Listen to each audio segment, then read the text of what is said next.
So this is my take on Daemon X Machina after playing the demo of it. As you can see here, I've got my customized mech in game that has twin silver ravens, a missile launcher, a killing impact, and a Grim Reaper rifle. And honestly, I really love what I'm seeing in this demo.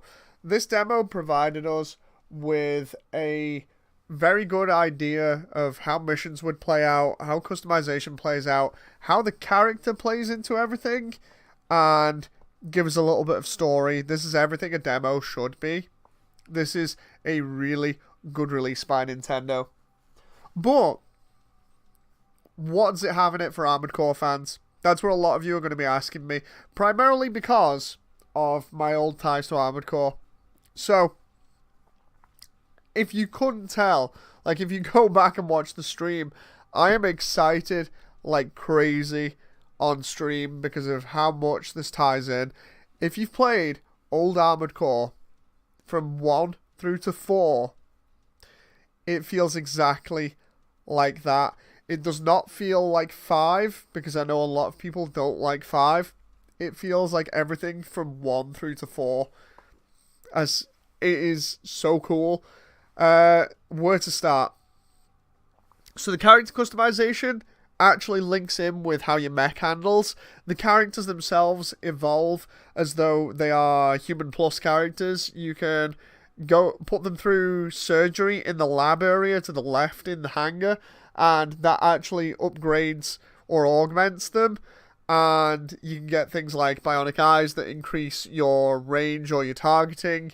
You can give yourself bionic arms and legs that increase mobility and increase certain damage with other weapons. You end up essentially being Human Plus from Armored Core. Now, for those who don't understand what a Human Plus is or don't know anything about Armored Core, Human Plus is basically a modified human with a mixture of nanomachines and mechanical parts that allowed the pilot to merge with the machine almost to be able to manipulate the machine to make it move as though it was very human-like. So almost like a human. And we've got that now visually because of the character. The character customization is very minimal in the demo, but it does allow you to create something which will look pretty decent as a character in game, male or female, with about 5 different hairstyles, a colour wheel of choices for the colour of hair. You've got facial scars, facial hair itself, even makeup, so you can do your character however you want it. When it comes to mech customization, the mech customization is really cool. You get parts to put on your mech by picking the parts off other machines that you down. So if you down a enemy mercenary, you can pick parts off the cold dead corpse. And I love saying that line because it sounds so awesome. And in practice in game, it works fantastically. It's not so much you go to a shop and you buy these things now. No, you get them. You have a random chance of getting like good items off these units, so you go back, you play them again, you get different items, and then that allows you to upgrade your mech. It allows you to play around with things. You also get to see these items sort of like New Gundam Breakers style. In the level, you get to switch them out on the fly when you interact with them, so you get to immediately see what the difference is between your parts and the new parts that you've picked up, which is really cool. The interactivity with the environment is fantastic. You can blow up buildings, you can pick up cars and throw them, you can pick up the trucks that actually give you health or health in game. You can throw those at enemies, which blow up the enemies and create an area that you can go into to heal. You can pick up stop signs and other things and just smash robots to pieces. It is fantastic. I absolutely love that with the mix of combat. When you get the controls customized, and I can't stress this enough, when you get the controls customized just how you want them, you'll be zipping around in no time, smashing people's faces in with signs, blowing everything away and zipping around.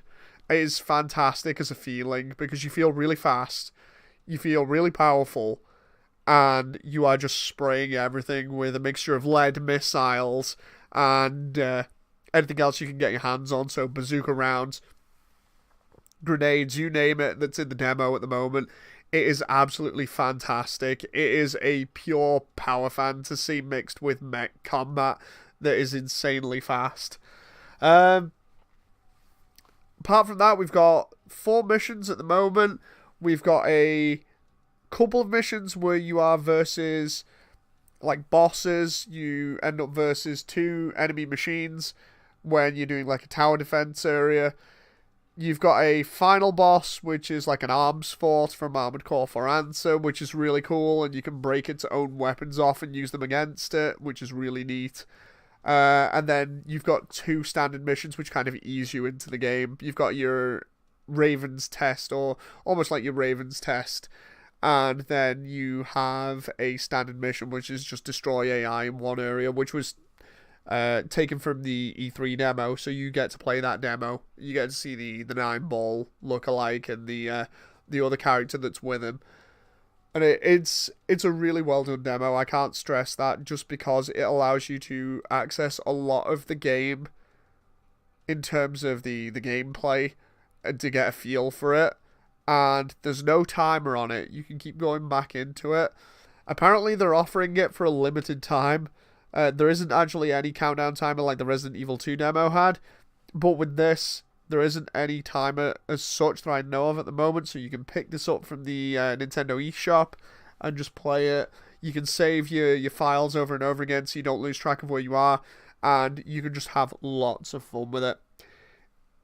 It is as close to Armored Core as you could get while being stylized, and I'm really happy about it. I can't wait for this to drop, because when it drops, I'll be getting it, and I'll be covering it until then. So, until then, I'll see you guys next time. Bye!